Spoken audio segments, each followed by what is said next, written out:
세계 곳곳의 기후위기 소식 살펴보는 시간이죠. 기후 리포트. 노광준 PD 나왔습니다. 안녕하세요. 네, 안녕하세요. 오늘은 어떤 소식인가요? 오늘은 좀 바쁩니다. 먼저 저의 한 달 동안의 전기버스 시승 후기를 먼저 공개를 하고요. 네. 그다음에 야구장 갔다가 그다음 마지막으로 뉴질랜드에서 막을 내리는 아하. 아주 바쁜 여정입니다. 네. 야구 이야기까지. 네. 네. 전기버스 혹시 타보셨나요? 전기버스 한 두어 번 있더라고요. 지역에서 타다 보면. 있죠. 예. 그러니까 저는 한 달 정도 계속 이렇게 연속으로 타고 있어요. 그러다 보니 전기버스에 대해서 제법 할 말이 많은데 주변에 함께 나눌 사람이 별로 없는 거예요. 안 타봤는데요, 뭐 이렇게. 2022년 말 기준 우리나라에서 운행하고 있는 전기버스가 한 4,500대 정도 된다 그럽니다. 아하. 그러니까 한 전국 시내버스의 한 10%가량 10대 중에 한 대 정도죠. 그나마 수도권 쏠림 현상이 심하고 수도권에서도 많은데 많고 적은데 적으니까. 네, 네. 그래서 전기버스 타봤어라는 분보다는 안 타봤어라는 분이 훨씬 많죠. 더 많죠. 다행히 저는 단계적으로 전기버스 100%로 가겠다 하는 수원 시민이기에 아주 매우 자연스럽게 전기버스를 타게 됩니다. 아, 수원은 지금 전기버스 100% 전환이 목표인가요? 목표로 해가지고 계속 이렇게 하고 있죠. 네. 특히 집에서 중간 기착제, 그러니까 출근 올 때 이제 마을버스를 타는데 마을버스가 다 전기버스예요. 아, 이건 진짜 좋겠네요. 마을버스 오래된 버스들이 다녀서 네. 좀 위험할 때도 있는데. 네, 그래서 한 달간 전기버스를 쭉 타고 다니니까 어떻게 보면 이런 생각이 들어요. 언젠가 우리나라 전체가 다 전기버스 또는 아니면 수소차 아니면 수소 전기버스 이렇게 바뀔 텐데 네. 미리 승차감이나 여기에 대비해야 될 어떤 테스트베드 역할을 하지 않을까 수원이. 그래서 제가 타본 아주 조그만 경험을 공유를 해보겠습니다. 네. 첫 번째, 대체로 만족한다. 뭐 석유 가스차하고 별 승차감이 큰 차이가 없다. 네. 대체로 만족. 두 번째, 간혹 급제동 급출발이 좀 세게 느껴진다. 전기차 고유의 이 회생제동이라고 해가지고 이게 그 내연기관 차 같은 경우는 적게 밟으면 이렇게 천천히 살짝 가고, 가고, 그러니까 세게 밟으면 푹 가는데 얘는 그냥 접속만 됐다면 빵 가는 게 있어요. 아. 그래서 전기차만의 어떤 운전법이 있습니다. 네. 그래서 약간 처음에 익숙하지 않으면 멀미나 뭐 이런 분들도 있거든요. 근데 운전 잘하시는 분들은 또 거기에 맞게 잘하세요. 간혹가다 급제동과 급출발이 좀 세게 느껴진다. 네. 세 번째, 그래서 버스를 애용하는 분들 중에 특히 어르신들이 있으시잖아요. 그렇죠. 운전이 불편하신 분들이 예. 버스 타니까. 이런 분들이 급출발 급제동에서 좀 위험한 상황이 있을 수도 있겠다. 잘못하면. 따라서 무엇보다 전기버스로 전환할 때는 버스 기사님들의 여유로운 어떤 운전 마음을 보장할 수 있도록 처우 맞아요. 개선이 필수다. 맞아요. 그 마음 쫓기면서 막 네. 빨리 운전하시지 않아도 되게. 인성에 상관없이 맞아요. 아무리 인성 좋아도 내가 잠잘 시간 부족하고 다음에 또 한 바퀴 돌아야 되고 밥 맞아요. 먹을 시간도 없다 그러면 여유가 없어지잖아요. 맞아요. 그 적정한 인원과 적정한 휴식 시간 등 처우 개선이 꼭 필요하다. 더 필요하다. 네. 전기차로 바뀌면 이거를 꼭 느끼게 됐고요. 다섯 번째로 전기차 전환에 따라 그래서 승무원 교육 강화 뭐 이런 게 공문에 막 나오거든요. 네. 전기차에 맞게 교육을 강화해야 된다. 이런 건 적확한 표현이 아니라고 저는 개인적으로 생각하고요. 처우 개선 및 교육 강화. 그렇죠. 다 승무원 탓이 아니다. 예. 처우 개선이 먼저 선행돼야 된다. 이렇게 돼야 됩니다. 아울러 굉장히 운전을 잘하시는 분이 있고 여유롭게 잘하시는 분이 있어서 그래서 네. 전기차 운전을 이렇게 스무스하게 잘하실까 하는데 갑자기 급제동을 확 하는 거예요. 그분이. 그래서 저도 그 전기차는 급제동하면 좀 길게 쭉 가는 거거든요. 왜 그런가 했더니 누군가 끼어든 거예요, 버스 앞에. 이게 어딘가 보면은 버스 바로 앞에 끼어드는 승용차들이나 이런 것들이 굉장히 많잖아요. 네.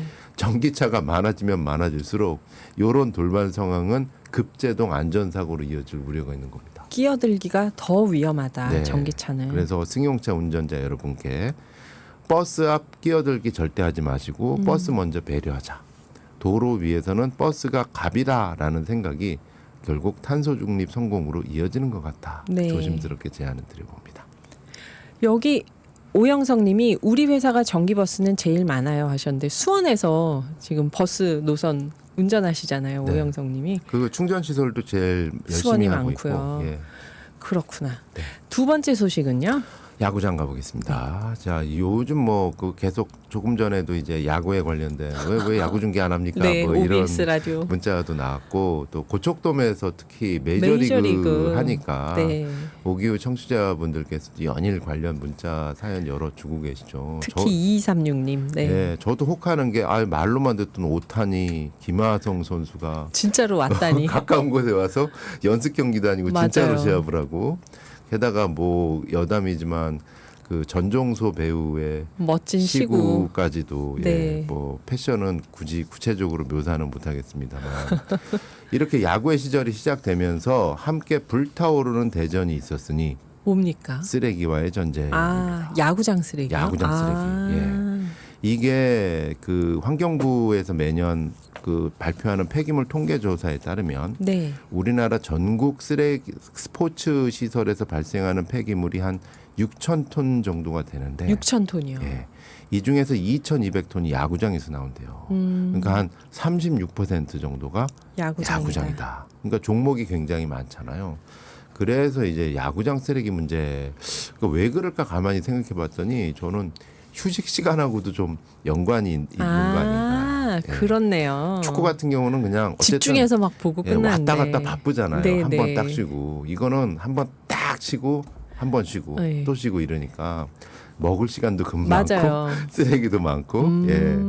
그래서 녹색 아버지 회라는 그 공중파 방송 프로그램에서 네. 이제 차인표 씨 뭐 이런 이렇게 그 아빠 배우들이 잠실구장 쓰레기 현황을 살펴봤었대요 작년에. 차인표 씨가 다 그 야구장 쓰레기, 잠실구장 쓰레기를 보고 한마디를 했는데 이랬습니다. 그라운드는 경기장이었으나 관중석은 거대한 식당이네요. 말이 됩니다. 그만큼 많이 드신다는 네, 거죠. 네, 네. 예. 사실 그 스트레스 풀러 가시니까 또 그 이해할 수밖에 없잖아요. 또 그거 안 먹으면은 예. 야구의 맛이 또 안 나니까. 맛이 또 안 나는 거고. 문제는 경기가 끝난 뒤에 한꺼번에 관중들이 퇴장하면서 그 많은 관중들이 다양한 쓰레기를 버리시는데 쓰레기통이 보이지 않더라. 쓰레기는 넘쳐 흐르고 더구나 분리배출이는 꿈도 못 꾼다. 아하. 다 섞여서 버려지니까. 네네네. 그래서 이제 야구장에 다 관중들이 끝나고 난 뒤에 이제 그 청소 노동자들께서 네, 환경미화원분들이. 아이고 허리야 하면서 하시는데 이분들이 분리하고 싶어도 이미 섞여서 버려져서 오염돼 가지고 그렇죠. 분리가 안 된다. 예. 그래서 이 프로야구 관객 800만 시대인데 작년에 800만이요? 예. 환경단체인 녹색연합이 10개 구단의 9개 홈구장에서 실태 조사를 벌였더니 이런 특징을 밝혀냈다고 합니다. 네. 1번. 딱 3시간만 쓰이고 버려지는 일회용품들이 너무 많더라. 심지어 야구장에서는 법적으로 사용이 금지된 일회용 막대 풍선도 보이더라. 이게 법으로 금지된답니다. 네. 플라스틱 재질의 응원용품 사용 불가인데 이게 법으로 금지됐다고 관중들에게 고지하는 구장은 한 곳에 불과하더라. 아하. 뻔히 불법인 줄 알면서 경기장 앞 노점에서는 막대 풍선을 팔더라. 게다가 9군데 모두 쓰레기가 섞여져서 버려지고 있더라. 분리배출함이 재질별로 비체되지 않았고 배출 품목 표시가 없는 구장도 있더라. 네. 즉 관람객이 분리배출을 하고 싶어도 할 수 없는 구조더라. 청소 노동자들은 한숨 쉬며 치우지만 이들이 다시 분리하려고 해도 이미 오염돼서 재활용은 불가해 보였다. 이렇게 이제 리포트를 발표를 했습니다. 그래서 녹색연합에서는 올해는 정말로 더 센 강도로 더 많은 시민들과 함께 전수조사를 해서 네. 야구장 쓰레기 없는 구장 만들기를 한번 동참하자. 뭐 이런 그 호소를 하고 있습니다. 분리 배출을 할 수 있도록 쓰레기 버릴 수 있는 곳도 좀 마련을 해놓고. 네, 이제 야구 시즌이 시작됐으니까 이제 네. 그 프로야구 구단들도 또 사실 대기업들도 굉장히 많잖아요. 맞아요. 저마다 ESG 경영을 다 선언을 하셨는데 이제는 이제 말씀뿐만 아니라 실천으로 네. 그러면 우리 구장은 그러면 그 거대한 어떻게 하냐? 식당이니까 그러면 이걸 일회용품이 아니라 뭐 다회용기로 구장으로 바꾼다든지 뭐 이러한 여러 가지 좀 적극적인 분리배출을 확실하게 한다든지 네. 이런 아이디어나 적극적인 실천 그래서 실적으로 이제 좀 말씀을 하실 필요가 있지는 않을까.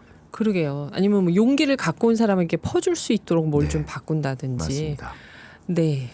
야구장이 거대한 쓰레기통이 되지 않도록 노력을 기울일 때라고 합니다. 다음 소식은요. 뉴질랜드로 가보겠습니다. 뉴질랜드. 기후톡파원 소식인데요. 이 뉴질랜드 하면 또 키위가 떠오르시잖아요. 키위 맞아요. 근데 키위 하면은 저도 이 기후톡파원 사연에서 배웠는데 과일 이름 저는 과일 도로만 이름. 알았거든요. 네네. 근데 뉴질랜드에 살고 있는 새 이름이라고도 해요. 키위가요. 키위새가 뉴질랜드에서는 국조라고 합니다. 아하. 그런데 이 키위새는 슬픈 전설이 있다고 하는데 어떤 알고 전설일까요? 계시는지요? 종이학도 아니고 키위의 슬픈 전설. 키위새의 슬픈 전설을 보내주신 분이 뉴질랜드 현지에서 버스를 운전하시면서 직업으로는 글을 그렇게 잘 쓰세요. 자칭 별명이 연쇄 유턴마. 버스 운전하시면서 유턴을 네, 많이 유턴을 하시나 어차피 봐. 하시니까 김형진 기후톡파원께서 보내주신 글을 제가 감히 요약 정리해서 읽도록 하겠습니다. 네. 뉴질랜드에는 세 가지 키위가 있습니다. 첫 번째 과일 키위 다 아실 거고, 두 번째는 사람 키위. 키위가 이 6.25 한국 전쟁에 참여한 뉴질랜드 군한테 붙여진 별명이 키위 부대였대요. 이때 마오리족들이 정말 용맹하게 우리나라 한국 전쟁에 파병돼서 싸웠대요. 그래서 이분들이 자기 고향을 그리워하면서 불렀던 노래가 이제 뉴질랜드어로는 포카레카레카레 아레나, 이게 그 우리 말로는 연가 비바람이 치던 바다 카레카레 잠잠해. 이게 예. 마오리족들이 우리나라에서 싸우다가 고향을 그리우면서 이게 키위 부대였답니다. 네. 마지막 세 번째 오늘의 주인공이 키위새. 이게 뉴질랜드의 국조래요. 그래서 뉴질랜드 하면은 이 키위새하고 고사리, 아하. 이게 나라를 상징하는 아이콘이라고 합니다. 김영진 톡파원에 따르면 네. 키위새는 날지를 못한대요. 날개가 있으나 주로 걷거나 뛰어다니는 새. 그래서 체구에 비해서 부리가 길더라고요. 그래서 땅에 사는 지렁이나 곤충들을 먹고 사는 아이들인데 얘는 왜 날지를 못할까? 침입자나 그 외계로부터의 침범 위험 요인이 거의 없어서 너무나 평화로워서 아하. 얘가 굳이 날 필요가 없었나 봐요. 그냥 있으면서 평온하게 그냥 먹었는데 이 키위새 비극이 시작된 거는 이 키위새에 육지인들이 상륙을 하면서 아. 이들이 퍼뜨린 쥐, 개, 고양이, 그리고 주머니 쥐의 일종인 퍼섬, 이런 육식 동물들이 키위새의 알을 싹 먹어치우는 먹기 시작한 거죠. 예. 이제 멸종 위기에 처했답니다. 그럼 이건 뉴질랜드가 옛날에는 괜찮았는데 이제 막 새로운 그 식민지라고 해야 되나요? 그 네, 비슷하게 여러 가지 어떤 그 산업화 예, 세력들이 들어오고 개방의 하면서 역사를 이렇게 된 통해서 거나요? 개방이 꼭 서구뿐만 아니라 네. 이제 뭐 마오리족도 사실은 뭐 사람 안 살던 곳에 사람이 살면서 여러 가지가 있었대요. 예를 들어서 이 키위새보다 훨씬 더 큰 거대한 새, 한 3m 되는 모아새라는 게 있었는데 뭐 하세요? 얘도 날질 못했대요. 근데 마오리족들이 상륙하면서 아주 좋은 먹잇감이 되면서 모아새가 싹 사라졌답니다. 아, 그리고 모아새를 먹고 살던 하스트 독수리 역시 없어지니까. 먹이가 없어지니까 얘들도 굶어 죽었다고 네. 합니다. 반면 카우리라고 하는 뉴질랜드 북섬 지역에 많이 자생하는 토종 식물인데요. 네. 얘는 한 번 뿌리를 내리면 1000년을 넘게 산대요. 그러니까 숲속에서 그 나무들끼리 햇빛을 받으려고 경쟁이 치열하잖아요. 네. 내부 경쟁이. 얘는 경쟁에서 이기려고 빨리 더 높이 자라서 햇빛을 확보하려고 스스로 격가지를 잘라내면서 위로 쭉쭉쭉쭉 뻗어서 결국 햇빛을 확보하면 비로소 가지를 펼쳐서 광합성을 한대요. 신기하죠? 신기하네요. 스스로 가지치기를 하는 나무라니. 그래서 김용진 톡파오는 이 키위새, 모아새의 슬픈 전설, 그리고 카오리 나무의 아둥바둥 전설, 이 세 가지 사례를 보면서 네. 인생의 교훈을 얻는다 하면서 마지막 부분을 쓰셨는데 이거는 중요 대목이어서 그대로 읽겠습니다. 네. 키위새나 모아새처럼 독립되고 안전한 환경에서의 생활을 오래 하다 보면 당시에는 편하고 쾌적함을 누리며 즐길 수 있겠지만 시간이 오래 지나면 자기도 모르게 스스로 나약해져서 불시에 어떤 변화가 생기면 이겨낼 수 있는 힘을 갖추기 어렵게 됩니다. 우리가 사는 세상의 이치도 이와 크게 다르지 않습니다. 만일 지금 이 순간 여러분을 괴롭히거나 힘들거나 짜증나게 만드는 누군가가 주변에 있다면 그들의 의도와는 상관없이 그들이야말로 여러분을 자극해서 더 강하고 세련되게 만들어주는 고마운 이들이라고 생각하는 게 정신 건강에는 확실히 좋을 것이라고 생각하는데 여러분의 생각은 어떠하신지요? 정신 건강만이 아니라 실제로도 좀 그런 것 같아요. 네. 이렇게 뭐 거슬리는 것들이 있어야 발전이 있는 것 같아요, 네, 진짜. 그렇습니다. 예. 음. 때로는 좀 힘들고 정말 힘들어서 저 사람 때문에 못하겠어 뭐 이러는데 이 모아새 키위새 이 슬픈 전설을 생각하시면서 우리 카오리 나무처럼 한번 뿌리를 내면 절대 안 나가고 1000년 동안 이렇게 뿌리를 뽑는 지속 가능하게 갔으면 좋지 않을까 이런 생각도 해봤습니다. 그러게요. 천적이 없으면 날지를 못한다. 네. 제보 주신 김영진님께는 열무 백김치 세트 가겠죠. 뉴질랜드까지는 못 갈 것 같은데, 그럴 것 같은데, 이게 지정을 진짜? 해주셔야 될 거예요. 그러겠네요, 한국에서. 진짜. 예, 배송료가 훨씬 더 그렇습니다, 김영진님. 네.